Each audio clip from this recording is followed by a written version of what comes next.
And frankly, the people that were questioning that statement, was it too tough? Maybe it wasn't tough enough. They've been doing this to our country for a long time, for many years.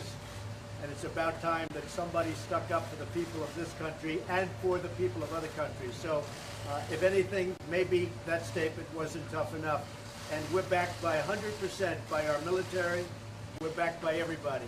And we're backed by many other leaders. And I noticed that many senators and others today came out very much in favor of what I said.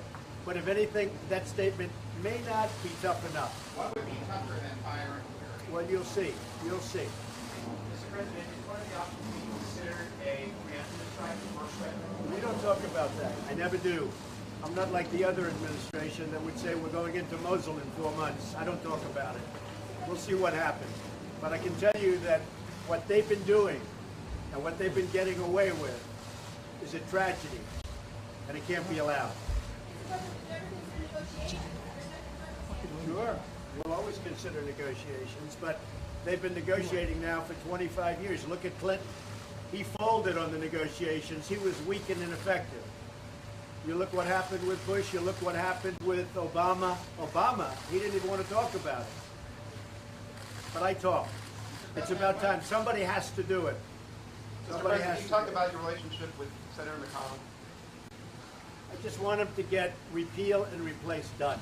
I've been hearing repeal and replace now for 7 years, but I've only been doing this for 2 years, and I've really only been doing this for 6 months, but I've been running. So now it's almost 2 years, and all I hear is repeal and replace. And then I get there, and I said, where's the bill? I want to sign it, first day. And they don't have it. And they passed repeal and replace, but they never had a president, frankly, or a Senate that was going to do it, but they never had a president, so it didn't matter. So I say very simply, where is repeal and replace? Now I want tax reform and tax cuts. We're going to reduce taxes for the people.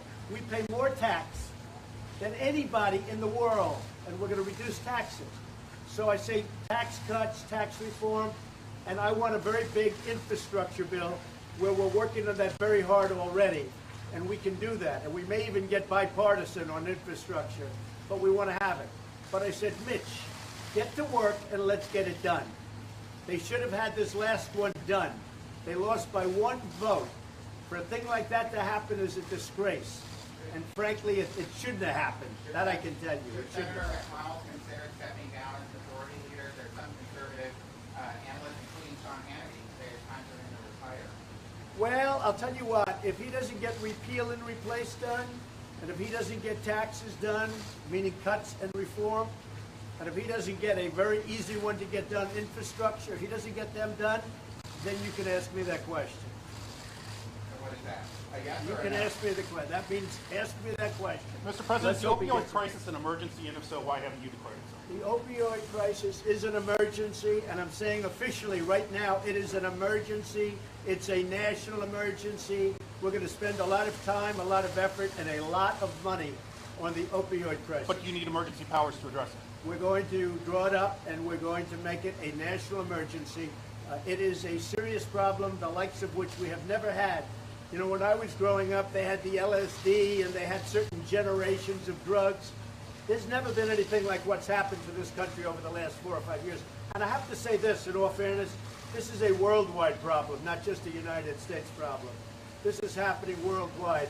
But this is a national emergency, and we are drawing documents now to so attest. Mr. President, there's some mixed messages coming out of your administration on North Korea. Secretary Tillerson seems to advocate for diplomacy.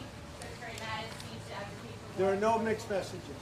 There are no mixed messages. I heard, I mean, to be honest, General Mattis may have taken it a step beyond what I said. There are no mixed messages, and Rex was just, you know, stating the view. Look, here's the view. I said it yesterday. I don't have to say it again. And I'll tell you this.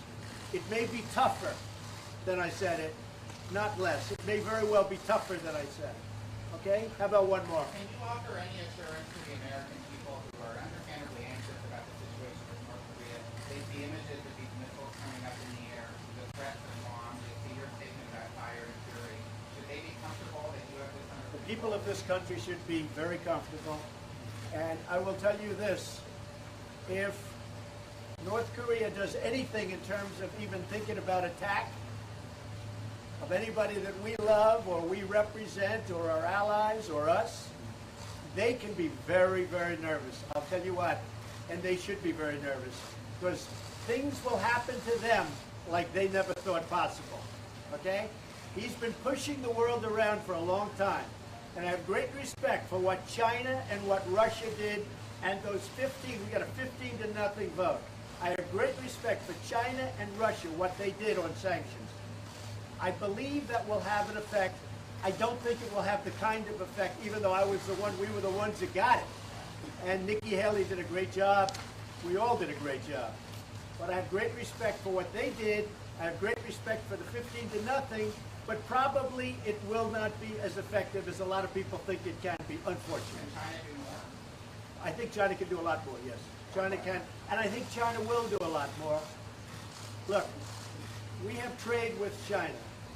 We lose hundreds of billions of dollars a year on trade with China. They know how I feel. It's not going to continue like that. But if China helps us, I feel a lot differently for trade. A lot differently for trade. So we will do, I think, the people of our country are safe, our allies are safe, and I will tell you this, North Korea better get their act together, or they're going to be in trouble like few nations ever have been in trouble in this world. Okay? Thank you very much. We're going down to the other side, and we're going to take a few more questions. Okay? Thank you. Thank you, Dan.